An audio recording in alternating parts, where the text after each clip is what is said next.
What's up, everybody? OCD Mikey for another Mikey show. Today I'm going to bring you through just a little bit of speaker building to kind of go over the different types of speaker builds that are created, and so you can get an idea kind of what's involved and how to help you judge speakers and their cost. In some of my other videos, I've shown you the differences in metalwork, in like chassis and so forth, the difference between machined aluminum and bent sheet metal, and how to tell what's really worth the money and what's not, because there's a lot of kind of general guidelines to go by. So let me show you. Come with me. I'm going to start with what we have here, which is a MagnaPan. As you can see, it's a long panel, right? It's maybe an inch and a little bit over an inch, or maybe just about an inch thick. And what this consists of, okay, so this is a planar magnetic speaker. You only ever see really two types of flat speakers like this. One is planar magnetic, and the other is electrostatic. Okay, the main difference is this one operates off magnets and does not need wall AC power plugged into this to create the field. Electrostatic needs to be plugged into the wall, and you've got voltage running through your speakers to help move the membrane back and forth. They both use a membrane in between.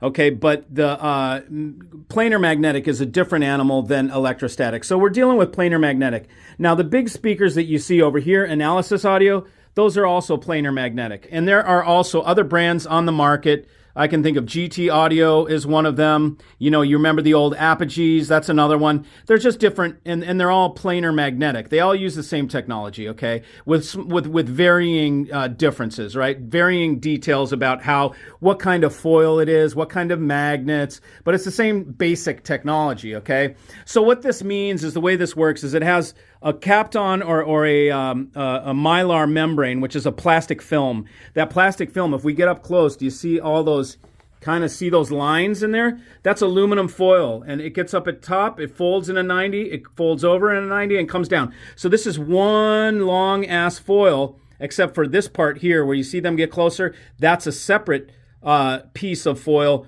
that is for the tweeter. So the tweeter is where they're close together, the woofer is where they're further apart. And this is one long ass strip that is folded over, down, over, down, over, up, over, down, you know, yada, yada. And then this is one piece for the tweeter. Okay, it's the same here. We've got these, and you can see through there. You can see these are corrugated, if you want to call them that, ribbed, if you like, aluminum foil. You see those that perforated behind there? That is a steel plate that is behind this membrane with the corrugated little aluminum strips and the mylar. So this is in back of it, and this thing becomes magnetized with the magnets that stick to the plate. You can see those black lines? Those are rows of magnets. Okay, so those are in between the foil, and that's how you, and that magnetizes this piece of metal, which is on back. If I reach my hand behind, we've got a metal grate. Now, here's what's on back.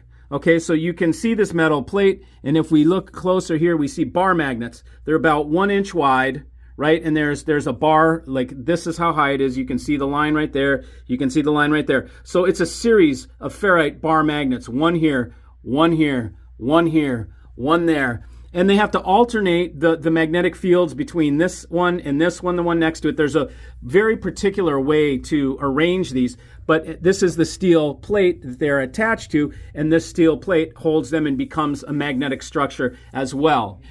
So this is all that there is. You've got a metal plate, magnets, foil, and a membrane. That's how you make these things. This MagnaPan, okay, and we can look back here. You can see see those little dots? That's this metal grate that is perforated with these little metal. You can see those little, if I come closer, they're little, they're holes drilled in here. Okay, and we've got that's the back plate. Here's one of the supports that goes across, and then MagnaPan use metal magnet strips that go all the way down. They're magnetic strips, and you put those there. So if you put these magnets end to end, they'd be like 100 and some feet long. You know what I mean? Same with this, and same with any other planar magnetic design.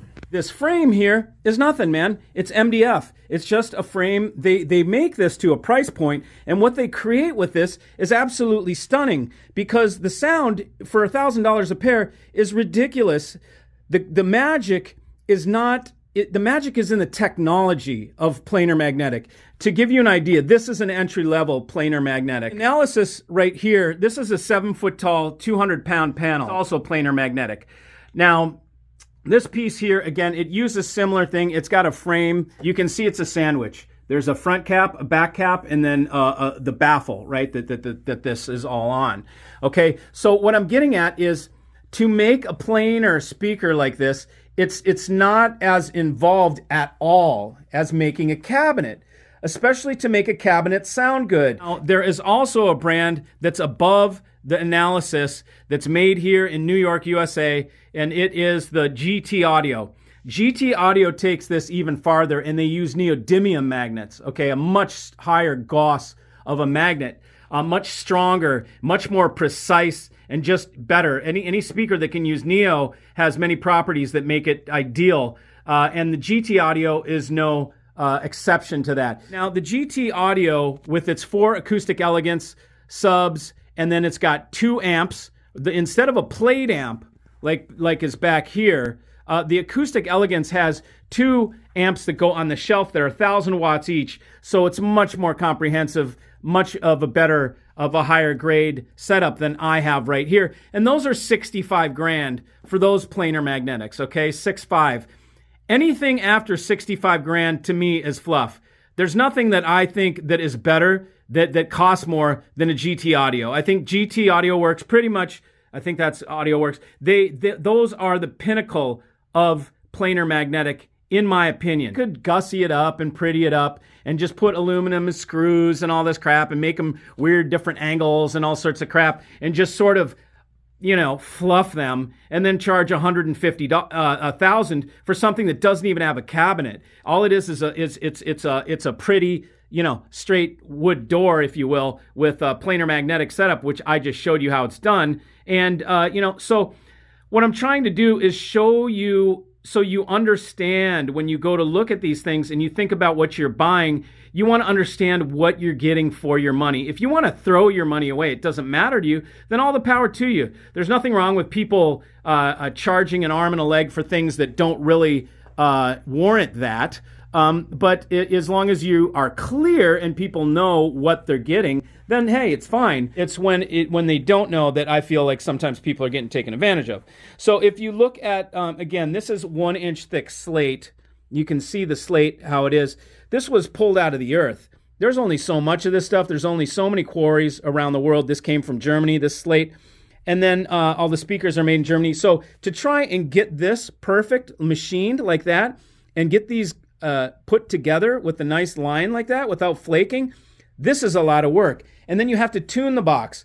Like you have to tune it for the proper frequencies. What they do here is they keep an open back on the mid-range, so it gives much more of a presentation like a panel, yet it has the precision and the mid bass especially of a point source, which is pretty amazing. Now, if I come over here and we look at the TAD audio, this is something that is made with olive wood. I mean, this is, look at the lacquer on that. It's piano lacquer, piano black. I mean, look at the lines. This is high-end Japanese level design. This is an aluminum plate on the side that covers a port. If we look through there, you can sort of see that there's a port that is open here, and then this plate covers the port. So this is an extremely high level of fit and finish. And the inside of this box, it's not just a box. There's bracing, there's chambers. It is kiln dried, olive wood. This is a real heavy creation. So if you look at this, you can see where the money goes just due to the fit and finish. It's a handcrafted piece. This is furniture grade, high-end Japanese furniture level. Wilson, man. I mean, look at the cabinets on Wilson. They are absolutely stupendous. Like, I've never seen such an exotic cabinet build.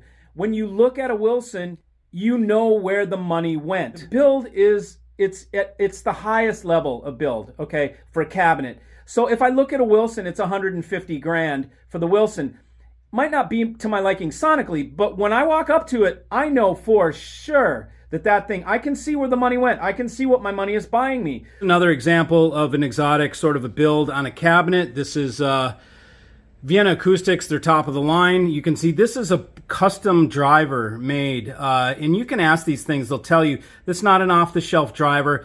It is a dual concentric. That's a mid-range and a tweeter. Right there is a super tweeter. Right here are some of their own designs for the woofers. And if you go along, you can see it also has a stunning black piano finish. You can see even it's like a mirror. You've also got adjustments on the back with calibrations that, you know, so you can dial these top pods in. You can see, so you can aim the angle coming down, and you can also rotate them left to right because they're independent top pods to get the sweet spot perfect for where the person is sitting. So, you know, the amount of development and the amount of money that it takes to create a driver is a lot different than putting a piece of strip of LAS of foil on a membrane and putting bar magnets behind it. We could build a Magnapan most likely with parts from McMaster Carr, from the industrial supply company. We get spray 3M, you know, I mean, we could make a crude one, okay? I'm not saying anything that could compete, but we could make a crude one. Making a driver like this, you need fully specialized equipment. It's a whole different ball game than a planar magnetic. Okay, as evidenced by the $1,000 price of the Magnapans and the sound that you heard me present, that says it all. So there's a big difference behind manufacturing a speaker like this and manufacturing a planar magnetic. You don't have to make a box come together and do all these joinery techniques and all that kind of stuff like that. It's a screw together piece that has screws that hold it together, or nails or adhesive. And it's never going to be the same equivalent price as a box speaker, in my opinion. These should always be less expensive than a box speaker.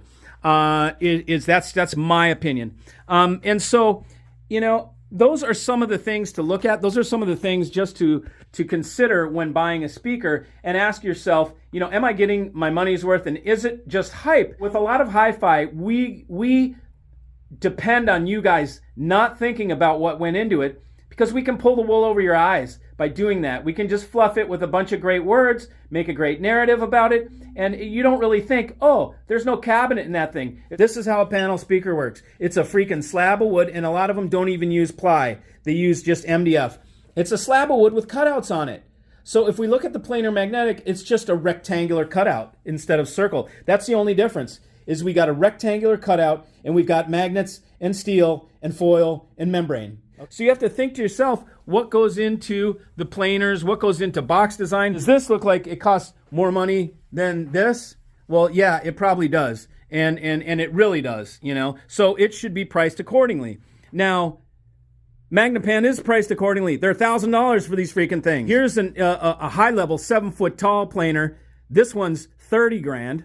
Okay, now if we take the 7-foot planer idea and we put it together with 4 12-inch acoustic elegance subs and 1,000 watts per side for the bass only, and we've got 65 grand. Now we're at the pinnacle. Anything over 65 to me, I don't believe it. You know, I think it's fluff. And again, nothing wrong with making fluff and stroking, but you know, let's look at the difference between a panel, a cabinet, and then different levels of build with the cabinets. So just wanted to kind of bring you into the loop on cabinet builds and how to determine for yourselves if something is worth it or not. All right, thanks for joining. See you.